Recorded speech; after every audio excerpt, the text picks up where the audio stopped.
বাবা আমার জীবনে একটা ছোট্ট কথা আপনাদের বলি, চমকে যাবেন। আমি যেদিন স্কুলে জয়েন করি, সরকারি স্কুল জয়েন করেছি, আমার হেডমাস্টার আমাকে বলছে, মারুফ তোমার রেজাল্ট বলছে তুমি পশ্চিম বাংলায় ফার্স্ট বয় প্রত্যেকটা সাবজেক্টে বাবা, তো তুমি আমার স্কুলে ইংরাজির টিচার নেই, রিটায়ার্ড হয়ে গেছে, তো তুমি যদি নিচু ক্লাসের ইংরাজিতে একটু পড়াতে তাহলে ভালো হতো। তা আমি বললাম, স্যার আমি চেষ্টা করব, নতুন নতুন চাকরি করছি তো বাবা, তখন বহুদিন আগে, তো পড়াবো। তারপরে বলছে, শোনো আমার স্কুলে কম্পিউটারগুলো পড়ে আছে, তুমি তো কম্পিউটারে ডিপ্লোমা করেছো, তো কম্পিউটারগুলো পড়ে আছে, যদি তুমি স্টুডেন্টদের একটু কম্পিউটার শেখাতে ভালো হতো। বললাম স্যার আমি চেষ্টা করব। দুটো হলো আমার সাবজেক্ট, কি আমার সাবজেক্ট হলো অ্যারাবিক ল্যাঙ্গুয়েজ।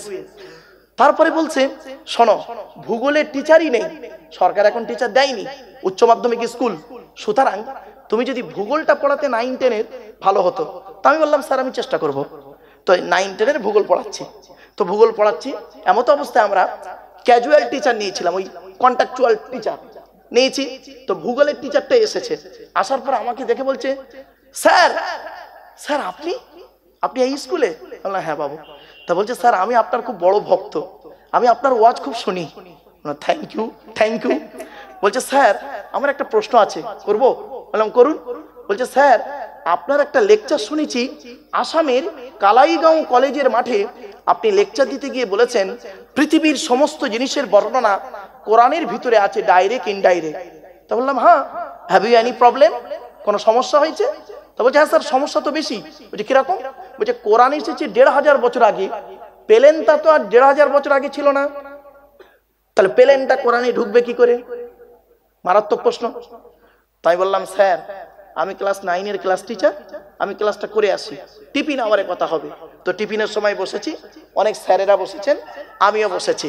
এবার আমি ওনাকে প্রশ্ন করছি, স্যার আপনি কিসের টিচার? তো উনি বলছেন আমি জিওগ্রাফি অনার্সের টিচার, ভূগোলের টিচার। আমি বললাম what is the definition of geography? ভূগোলের সংজ্ঞাটি কি? ভূগোলের সংজ্ঞাটি কি? What is the definition of geography? তখন বলছে, geography is the dynamic science, ভূগোল হলো প্রগতিশীল বিজ্ঞান। যেই বলেছে তখন আমি বলছি, my theology is all kind of science. Theology means, শুনে নিন, থিও মানে খোদা, লজি মানে জ্ঞান, খোদার প্রদত্ত জ্ঞান, এটা গ্রিক ভাষা, ইংরেজির নিজস্ব ভাষা নেই, ও ভাষাটা এসেছে গ্রিক ভাষা থেকে। গ্রিক ভাষায় এ কে বলে আলফা, বি কে বলে বিটা, সেজন্য এ থেকে জেড পর্যন্ত অ্যালফাবেট বলে, এই কারণেই।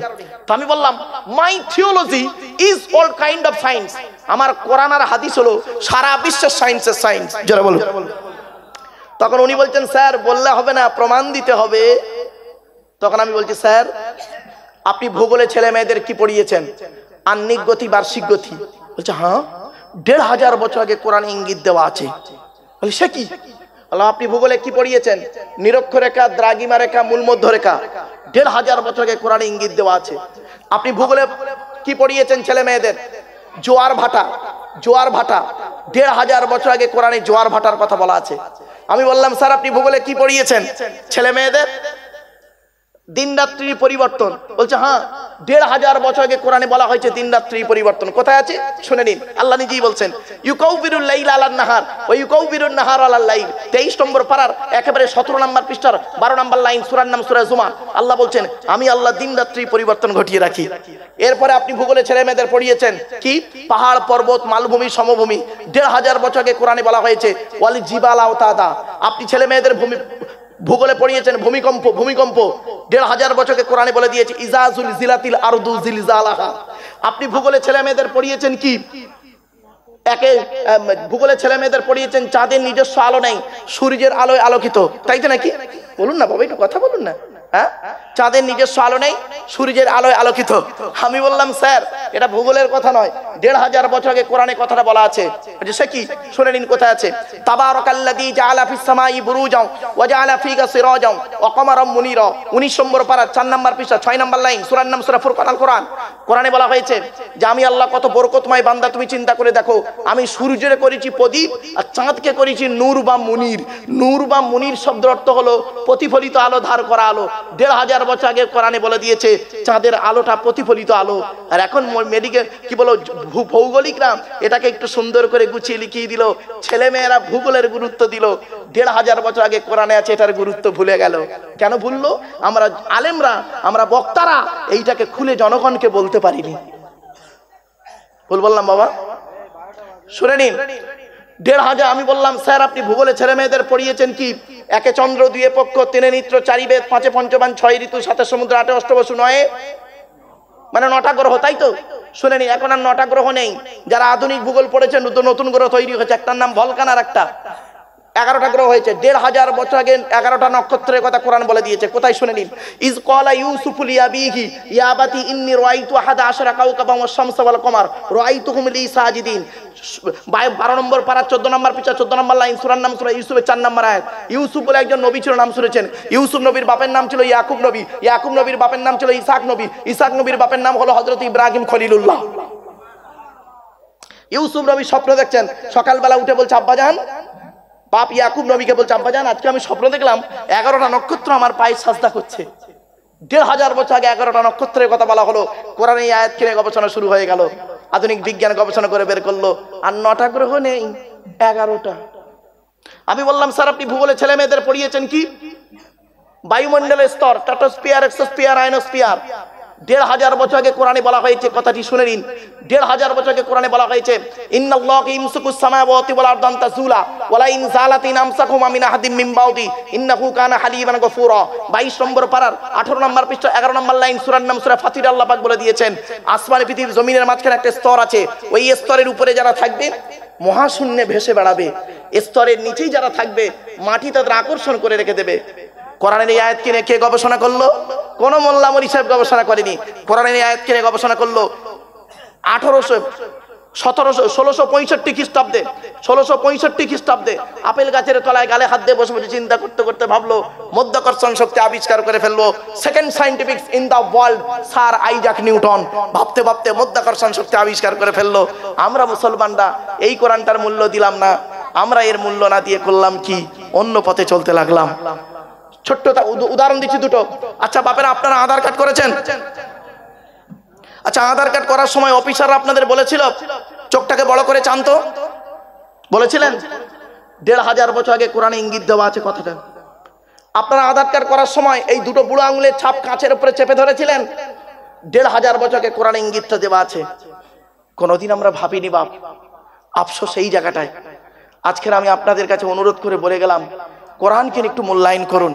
কোরআন প্রত্যেকের বাড়িতে আছে, একটু পড়ুন। সামনে রমজান মাস এসে গেছে, 2 দিন 3 দিন 4 দিন পরে রমজান মাস। এই রমজান মাসে রোজাটা আদায় করুন।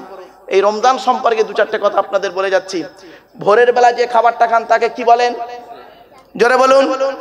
ওটা ভুল শব্দ, ওটা ভুল শব্দ। সেহেরি নয় শব্দটা কি? সাহারি। কি বললাম? দন্তেশ্বয় একার নয়, দন্তেশ্বয় আকার। আর একার আর আকারের পার্থক্যটা কি শুনে নিন। দন্তেশ্বয় একার দিলে সিগিরুন মানে হলো জাদু করা। এই কোরআনে আছে হাদা সিগিরুম মুবিন। এই কোরআনে আছে হাদা সিগিরুম মুবিন। সিগিরুন মানে জাদু করা। আর সাহারুন মানে কি? দন্তেশ্বয় আকার। দন্তেশ্বয় আকার হর ওই দীর্ঘ। সাহারি মানে কি জানেন? রাতের শেষ অংশের খাবারকে আরবিতে সাহারি বলে। তাহলে শব্দটা কি হবে? সেহেরি না সাহারি? তাহলে ভুললা ভাঙলো? বাড়ি থেকে ভাবুন একটু, অনুরোধ করে বলে যাচ্ছি। চলো, মাগরিবের আগে যে খাবারটা খান তাকে কি বলেন? আরে মাগরিবে আজান দিলে যে খাবারটা খান তাকে কি বলেন? ইফতার মানে কি? রোজা মানে কি? রোজা শব্দটা কোরআনে নেই। নামাজ শব্দটা কোরআনে নেই। কি করে থাকবে? নামাজ এবং রোজা এই দুটো শব্দ হলো ফার্সি শব্দ। ফার্সি তো, তা কোরআন তো আরবি ভাষা, থাকবে কি করে? এই জন্য জানতে হবে বাপ। রাতের বেলা যে নামাজটা পড়েন ওই নামাজটার নাম কি বাবা? রোজার মাসে তারাবি শব্দের অর্থটা কি বাপেরা? লাস্টের 10 দিন মসজিদে বসে 2-4 জন মানুষ আরাধনা উপাসনা করে, তাকে কি বলেন? ইতিকাফ মানে কি? ইতিকাফ করেন কেন বাপেরা? সামনে রমজান মাস, অনেক কথা বলবো আপনাদেরকে বাপ। সেজন্য অনুরোধ করে বলে যাচ্ছি, এই কথাগুলো একটু মূল্যায়ন করুন।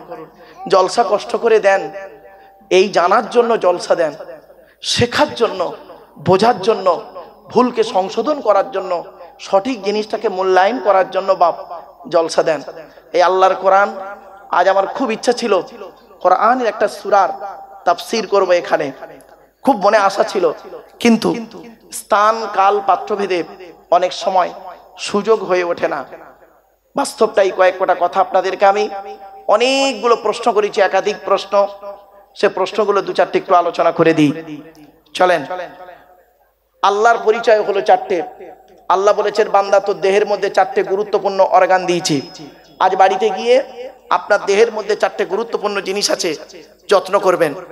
চারটের একটা খারাপ হলে আপনি মারা যাবেন। কি কি? 1 number brain, 2 number heart, 3 number liver, 4 number kidney. চারটের একটা খারাপ হোক মারা যাবেন। আল্লাহ বলছেন, এরপরে তোর দেহের মধ্যে 9টা ছিদ্র দিয়েছি। কটা কটা কটা? আমাদের দেহের মধ্যে টোটাল দেহের নারী পুরুষের 9টা ছিদ্র।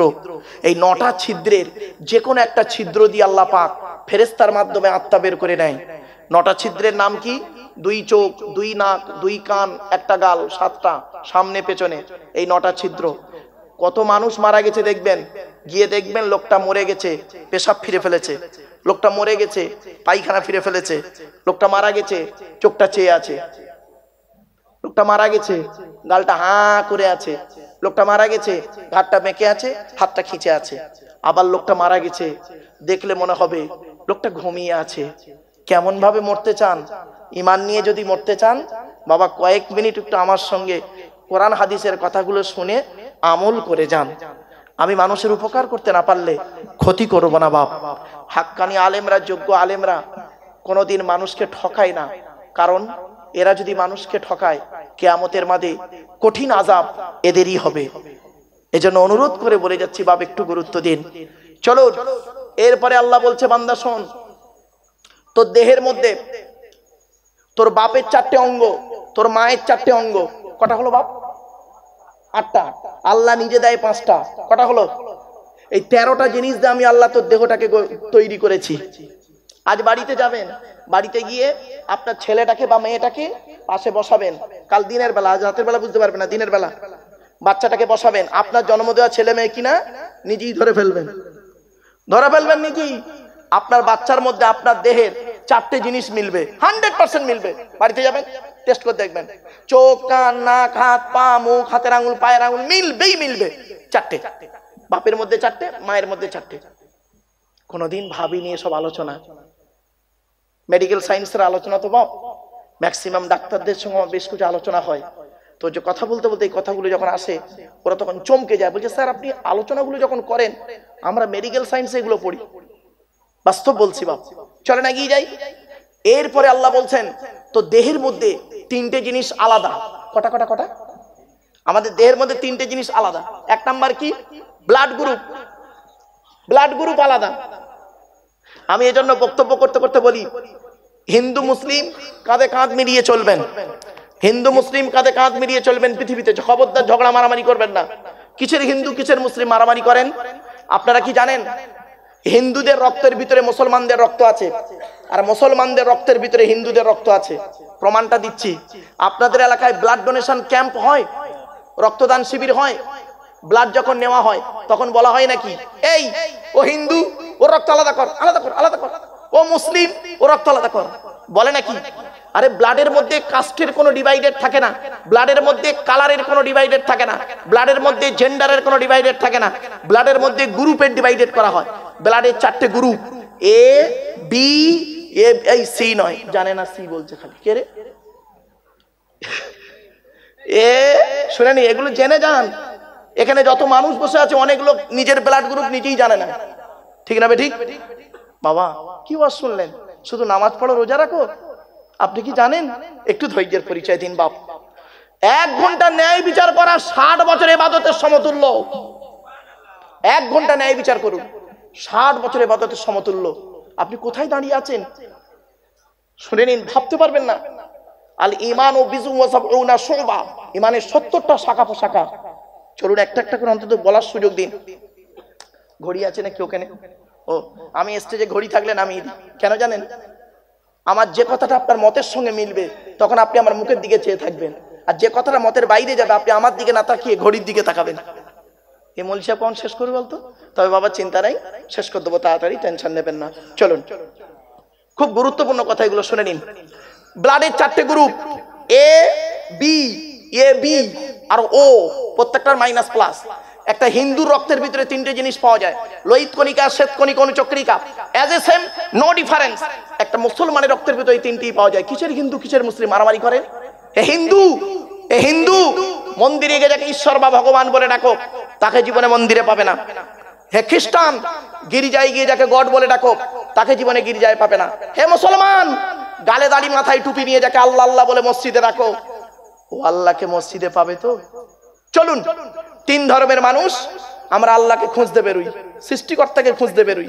আল্লাহ নিজেই বলছেন আমাকে খুঁজতে যেতে হবে না, তোদের আমার খুঁজতে যেতে হবে না। আমি কোথায় আছি জানিস?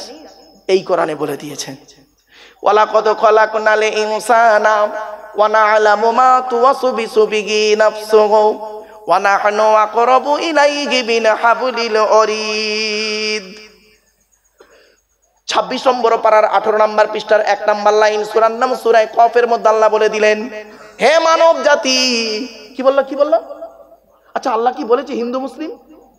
হে মানব জাতি, আমি তোদেরকে সৃষ্টি করেছি, তোদের মনের মধ্যে ভালো মন্দ যা কিছু আছে সব আমি আল্লাহ জানি। বান্দা কোনোদিনই ভাববি না আমি আল্লাহ অনেক দূরে, না না না, আমি আল্লাহ তোর ঘাড়ের শিরারও নিকটবর্তী। একবার অন্তরের অন্তঃস্থল থেকে আমাকে আল্লাহ বলে ডাক দে, আমি আল্লাহ তোরও ডাকে সাড়া দেব। কোথায় স্বর্গ কোথায় নরক কে বলে তা বহুদূর, মানুষের মাঝে স্বর্গ নরক, মানুষেতে সুরাসুর। কোরআন জানিয়ে দিয়েছে, ওয়া ইদা সালাকা ইবাদি আন্নি ফাইন্নি করিব উজিবু দাওয়াতাদ দাঈ ইযা দাআন ফালিয়াস্তাজিবু লি ওয়ালিয়ুমিনু বি লাআল্লাহুম ইয়ারশুদুন। 2 নম্বর পারা 7 নম্বর পৃষ্ঠার 8 নম্বর লাইন, সূরার নাম সূরা বাকারার মধ্যে আল্লাহ বলে দিলেন, নবী তুমি বলে দাও আমার বান্দারা যখন আমার সম্পর্কে তোমাকে জিজ্ঞাসা করবে তুমি শুধু এতটুকুই বলে দাও, আন্নি ফাইন্নি করিব, আমি আমার বান্দার খুবই নিকটে আছি, খুবই নিকটে আছি। উজিবু দাওয়াতাদ দাঈ ইযা দাআন, বান্দা যখন আমাকে আল্লাহ বলে ডাক দেয় আমি আল্লাহ তার ডাকে সাড়া দিই। সুতরাং আল্লাহ বলছেন, সুতরাং আমি যেহেতু ওর ডাকে সাড়া দিই, ওদেরও উচিত হলো ওরা যেন আমার ডাকে সাড়া দেয়। কিছু বুঝতে পারছেন আমার ওয়াজ? ওয়ালিয়ুমিনু বি, আমি আল্লাহ যেমন ওদেরকে বিশ্বাস করি, ওদেরও উচিত হলো ওরাও যেন আমাকে 100% বিশ্বাস করে। তাহলে কি হবে? লাআল্লাহুম ইয়ারশুদুন, ওরাই পৃথিবীতে সফলকামী হবে, আখিরাতে জান্নাত পেয়ে যাবে। আমার বাপেরা, চলো, আলোচনা চলছিল কোথায়? কোন ছেলেকে জামাই করবেন, তাই তো নাকি? আর কোন মেয়েকে বৌমা করবেন? দয়া করে শুনে যান, একটু রাগ করবেন না কেউ। যে ছেলের মধ্যে 2টো গুণ পাবেন সেই ছেলেকে জামাই করবেন। 1 নাম্বার কি? ছেলেটি সৎ ছেলে কিনা খবর নেবেন। কি বললাম? সৎ। সৎ শব্দটা কাকে বলে প্রথমেই আমি ব্যাখ্যাটা করেছিলাম, মনে পড়ছে কি? তুই ঠোঁটের মাঝখানে 2 রানের বীজখানে হুকুমের কারেন্ট নিয়ে চাচা আমার পাকা চালিয়ে তাহাজ্জুদের নামাজ পড়ছে। চুরি করা কারেন্টে পাকা চালিয়ে তাহাজ্জুদ। আল্লাহ নবী বলেছেন, লানাল্লাহু মান সারাকা মানারাল আরদি, ওই সমস্ত লোকেদের প্রতি আল্লাহর গজব যারা জমির আল চুরি করে করে আল কেটে কেটে জমি বাড়িয়ে নেয়। কত আলচোর চাচা বসে আছে আল্লাহই ভালো জানে। বাপেরা বাড়ি থেকে একটু ভাববেন। চলুন এগিয়ে যাচ্ছি। এবার আসছি 2 নাম্বার, কোন ছেলেকে জামাই করবেন? ছেলেটি কর্মী কিনা খবর নেবেন। কর্মী ভাষাটা বুঝতে পারছেন? হ্যাঁ, কর্মী কিনা খবর নেবেন। 2টো হলো।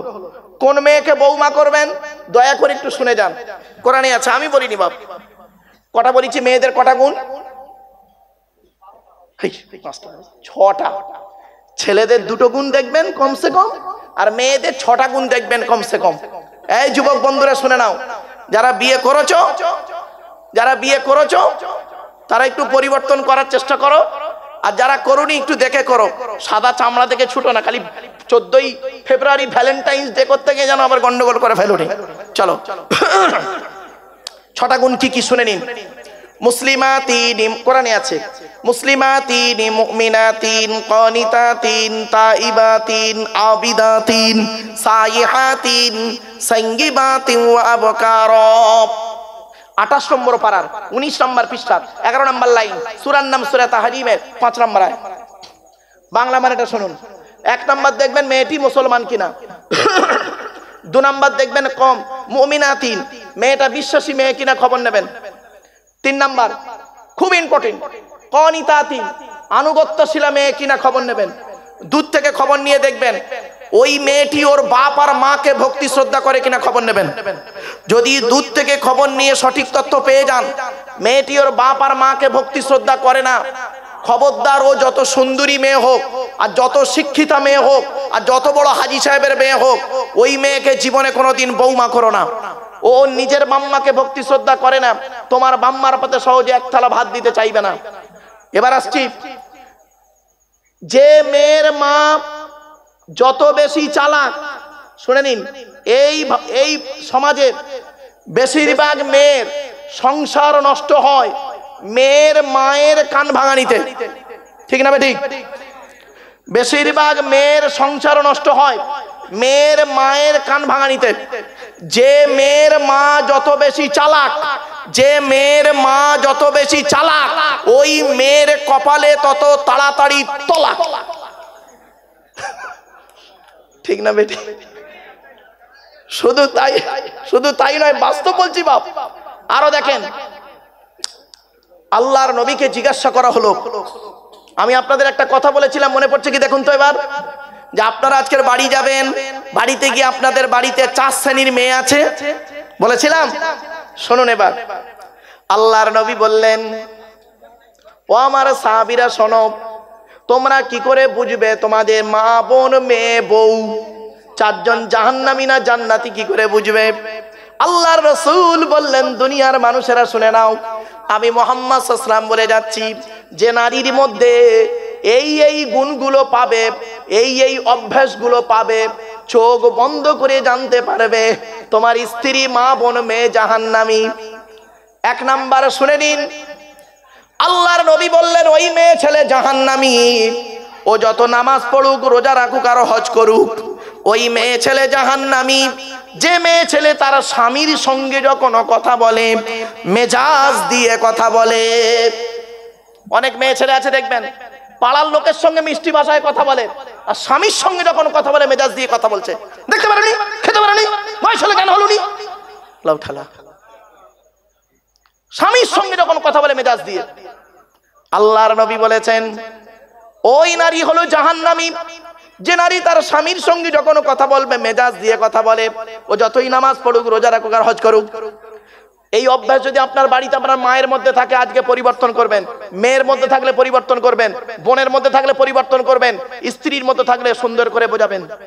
বলে যাচ্ছি, এ দায়িত্ব আপনার। 2 নাম্বার নবীজি বললেন, ওই নারী হলো জাহান্নামী যে নারী তার স্বামীর দুর্নাম বদনাম অন্যের কাছে করে বেড়ায়। ভালো করে শুনে নিন, যে নারী তার স্বামীর দুর্নাম বদনাম অন্যের কাছে করে বেড়ায়, এই ধরনের মেয়ের এখন বেশি চলে গেছে, বেশি চলছে। একটু ব্যাখ্যা করে দিই। আপনি হাজী সাহেব লোক, আপনার একটা শান্ত প্রকৃতির ছেলে ছিল, আপনি হাজী সাহেব লোক, আপনার একটা শান্ত প্রকৃতির ছেলে ছিল, সেই ছেলেটাকে একটা হাজী সাহেবের মেয়ের সঙ্গে বিয়ে দিয়েছেন। আপনার ধারণা হাজী সাহেবের মেয়ে ভালোই হবে। আপনি আপনার ছেলেটা শান্ত প্রকৃতির ছেলে, ওই মেয়েটিকে বৌমা করে আনলেন। আপনার ছেলে কলকাতায় থাকে, সপ্তাহে 1 দিন বাড়ি আছে রবিবারে। আপনার বৌমা করছে কি সারাক্ষণ মোবাইলে ব্যস্ত। আপনার বউ, আপনি মনে করছেন আমার বৌমা আমার ছেলের সঙ্গে মোবাইলে কথা বলছে। লাস্টে দেখা যাচ্ছে 24 ঘন্টায় 30 মিনিট আপনার ছেলের সঙ্গে কথা বলে, আর বাকি 6 ঘন্টা ও কথা বলে সেই ক্লাসে যখন পড়তো 8, 9, 10, 11, 12, 5 বছর যার সঙ্গে প্রেম করেছে, তার সঙ্গে বিয়ে হয়নি, তার সঙ্গে লাইনটা জুড়ে রেখেছে। 5 বছর পরে হঠাৎ সামান্য করলো কি, সেই ছেলেটা একটু ভালোবাসার আবেগ দেখালো, এর স্বামীকে ছেড়ে দিয়ে তার সঙ্গে বিয়ে করলো। বাস্তবটাই বললাম, বাড়ি থেকে ভাববেন। এই জন্য আপনাদের বলে যাচ্ছি, বাপ স্ত্রী আল্লাহওয়ালা হওয়াটাই হলো একজন স্বামী জান্নাতি মানুষ। এই পৃথিবীর সব থেকে সেরা মানুষ হলো সেই লোকটা, এই পৃথিবীর সব থেকে সেরা মানুষ হলো সেই লোকটা যার স্ত্রী হলো বিশ্বাসী, স্ত্রী হলো আল্লাহওয়ালা, স্ত্রী স্বামী ভক্তি। দেখবেন যে মেয়ে মা ভক্তি করে বেশি, আমার ভাষা বুঝতে পারছেন, যে মেয়ে মা ভক্তি বেশি ওই মেয়ে সংসার বেশি দিন টিকবে না। যে মেয়ে মা ভক্তি, বিয়ে হয়ে গেছে, স্বামী দেখে না, স্বামী দেখে না, শ্বশুর শাশুড়ি দেখে না, ওর মা যেটা বলে সেটা শোনে, ওর বাপ যেটা বলে, ঠিক না বেটি? ওই মেয়ের সংসার হবে না। এজন্য মা বোনদের বলে যাচ্ছি, ততদিন জান্নাত বাম্মার পাত তলায় তোমার, যতদিন বিয়ের আগ পর্যন্ত জান্নাত হলো মেয়েদের জান্নাত বাম্মার পাত তলায়। আর যেদিন বিয়ে হয়ে যাবে সেদিন থেকে সমস্ত দায়িত্ব স্বামীর। আল্লাহ রসুল তার কলিজার টুকরা ছোট মেয়ে ফতেমাকে যেদিন বিয়ে দিয়েছিলেন আলীর সঙ্গে, আপনারা আপনাদের মেয়েদের বিয়ে দিয়েছেন, কি কি দিয়েছেন মেয়ের সঙ্গে, কি কি বলে মেয়েকে স্বামীর বাড়ি পাঠিয়েছিলেন। আল্লাহর নবী তার মেয়ে ফতেমাকে আলীর সঙ্গে বিয়ে দিয়েছিলেন, কি কি দিয়েছিলেন, কি কি বলেছিলেন, একটু শুনে নিন। আচ্ছা, আগে আমাদেরটা বলি। আমরা আমাদের মেয়েদের বিয়ে দিতে গিয়ে কি করেছি? খাট, গদি, ড্রেসিং টেবিল, আলমারি, খাটের সঙ্গে দুটো ছোট ছোট মাথার বালিশ, আর বিশাল বড় একটা লম্বা বালিশ। ওরা কি বালিশ বলে বাবা? মুরব্বি বলছে 5 বালিশ। যাই হোক, চলো কোল বালিশ, যাই হোক আসছি। নবীজি কি দিয়েছিলেন?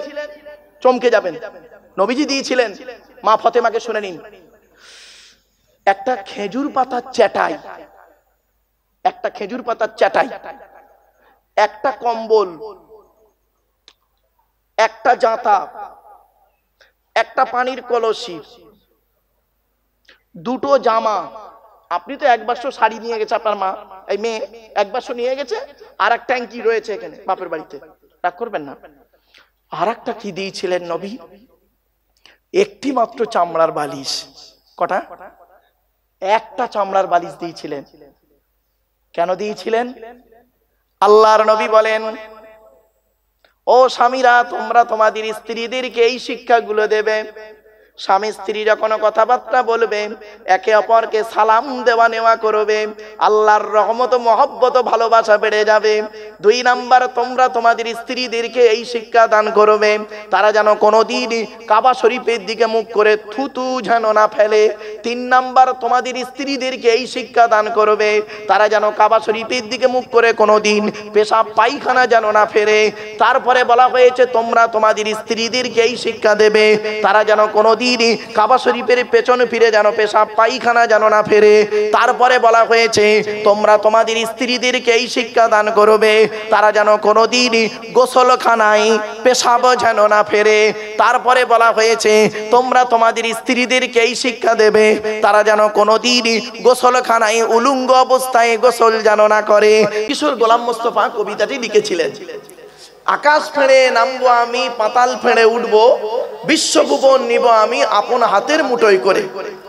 এখন এই কবিতাটা যখন উনি বললেন, তৎকালীন যুগের কিছু গোঁড়া মৌলবি, মূর্খ মৌলবি, তারা তো তথ্যটা বুঝতে পারেনি। না বুঝতে পেরে 2-4 জন মৌলবি তারা করলো কি, ওনাকে কাফের ফতোয়া দিল। বুঝতে পারছেন? কাফের ফতোয়া দিল। এমনকি স্টেজে ওনাকে অনেক জায়গায় অপমানিত, লাঞ্ছিত করলো। তো ঢাকা বিশ্ববিদ্যালয়ের নাম শুনেছেন আপনারা?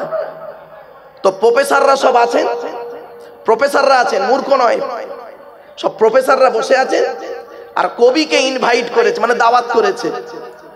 তো ওদের মধ্যে একজন প্রফেসর ওনাকে বলছেন, কবি স্যার, আপনি একটা কবিতা লিখেছেন, সেই কবিতাটা কিছু মৌলবি তারা আপনাকে তো কাফের ফতোয়া দিয়ে দিয়েছে, আবার বলেছে আপনার জানাজা পড়া চলবে না।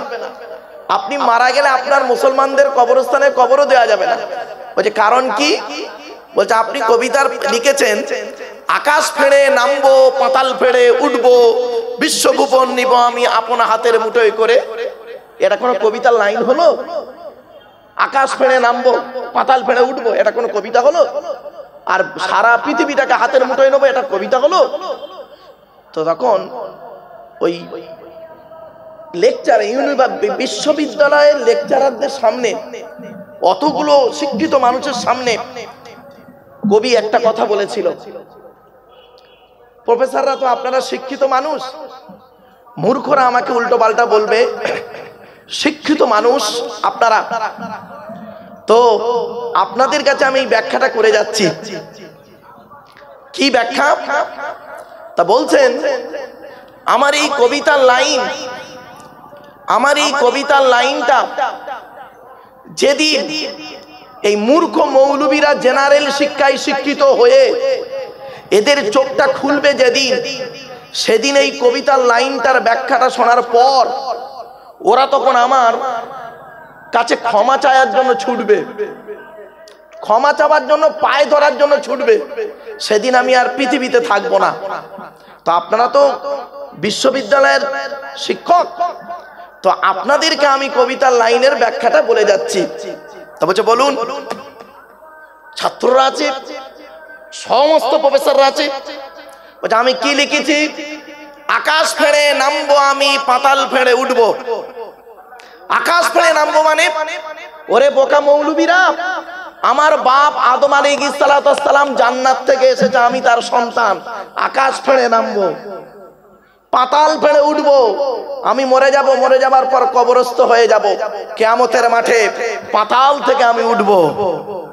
তাহলে আকাশ ফেড়ে নামবো আমি, পাতাল ফেড়ে উঠবো, বিশ্বভুবন নিব আমি আপন হাতের মুঠোয় করে।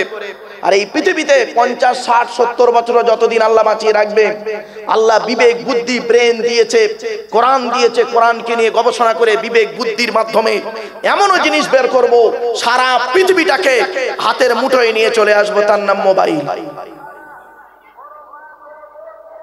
তখন শিক্ষিত লোকেরা বলল, আর মূর্খরা তখন দিন কত চিৎকার চাঁদামি করতে লাগলো। ওনার এই কথাটা যখন বাজারে ছড়িয়ে গেল, যাওয়ার পরে সে মূর্খ মৌলবীরা আর তাকে খুঁজে পেল না, অন্ধকার নীরব নগরে সে চলে গেল। মানুষ চলে যায়, কথাটা রয়ে যায়। ভারত সরকার এমনি মেডেল দিল না, ভারত গৌরব অ্যাওয়ার্ড এমনি দিল না। বাস্তবটাই বলে গেলাম আজকের বাবা।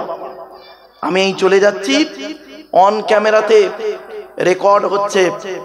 এই কথাগুলো যেদিন আপনারা চোখ খুলবে, সেদিন আপনারা ভাববেন লোকটা চলে গেছে, হুগলি গ্রামে এসে কথাগুলো বলেছিল। আমি যে তাফসীরটা লিখছি, কোরআনের তাফসীর, কোরআনের ব্যাখ্যা, যে তাফসীরটা লিখছি, সেই তাফসীরটার নাম হলো তাফসীরে আবু বকর সিদ্দিক। আমার লেখা তাফসীর যেদিন আপনাদের হাতে এসে পৌঁছাবে বাবা, সেদিন আমি অন্ধকার নীরব নগরে চলে যাব। মানুষ চলে যায়, কথাটাই রয়ে যায়। আমার বাপেরা, আল্লাহ রাসূল নিজেই বলেছেন, হাক্কানি উলামা খৈরুল উলামা শাররুল উলামা। আমি বলিনি, প্রত্যেকটা কথার পিছনে আমার কোরআন এবং হাদিস তার দলিল রয়েছে। বাবা আফসোস এই জায়গাটায়, মানুষ যেদিন আমার বক্তব্য, তবে আমার বক্তব্য কলেজ ইউনিভার্সিটিগুলোতে যাই, তো আমি এইগুলোতে যাই। আগামীকাল একটা প্রোগ্রাম রয়েছে কলেজ ইউনিভার্সিটিতে বা হাই স্কুল, এইসব জায়গাতে তারা এই বক্তব্যগুলো বোঝে এবং জানে, বোঝার চেষ্টা করে। কিন্তু আফসোসের বিষয়, কিছু মুসলিম, নামধারী মুসলিম, তারা আদৌ মুসলমানই নয়, তারাই আমার বক্তব্যের বিকৃতি ঘটানোর চেষ্টা করে। তবে আমার কোনো দুঃখ নেই, শরিয়াতের ভাষায় তাদেরকে মুসলিম বলা যায় না বাবা। আজ আমি এখানে বসে বসে কোরআন থেকে, হাদিস থেকে প্রত্যেকটা দলিল আমি আপনাদের দিয়ে যাচ্ছি। চলুন একটা একটা করে বলি। আচ্ছা বাপেরা, মুসলিম আর অমুসলিমের পার্থক্য কতটুকু বলতে পারেন? বলুন বলুন, কথা বলুন না। একটা মুসলিম আর অমুসলিমের পার্থক্য কতটুকু? আপনাদের মাথায় কি আসছে? যেটা ভুল আছে ভুলটাই আসুক না। ওরে বাবা, কলেজ ইউনিভার্সিটির ছেলে মেয়ে পড়াই আমি বাস্তব ভুল হোক না, আমি ভুলটা সংশোধন করে দেবো। একটা মুসলিম আর অমুসলিমের পার্থক্য কতটুকু? দুই একটা বলে, খুঁজে পাবেন না। বাহ, আর দুই একটা বলেন বাপ, বলেন না, হোক, হচ্ছে বলুন। এই দেখেন, আমি আপনাদের বলে দিচ্ছি, খুলে দিচ্ছি। আমি হাওড়া জেলায় বাগনান বলে একটা থানা আছে, জানেন? বাগনান জেলা বা থানা হাওড়া জেলা, জানেন তো? তো বাগনান কলেজে গিয়েছিলাম একটা লেকচার দিতে। তো কলেজের প্রিন্সিপাল আছে, প্রফেসররাও আছে।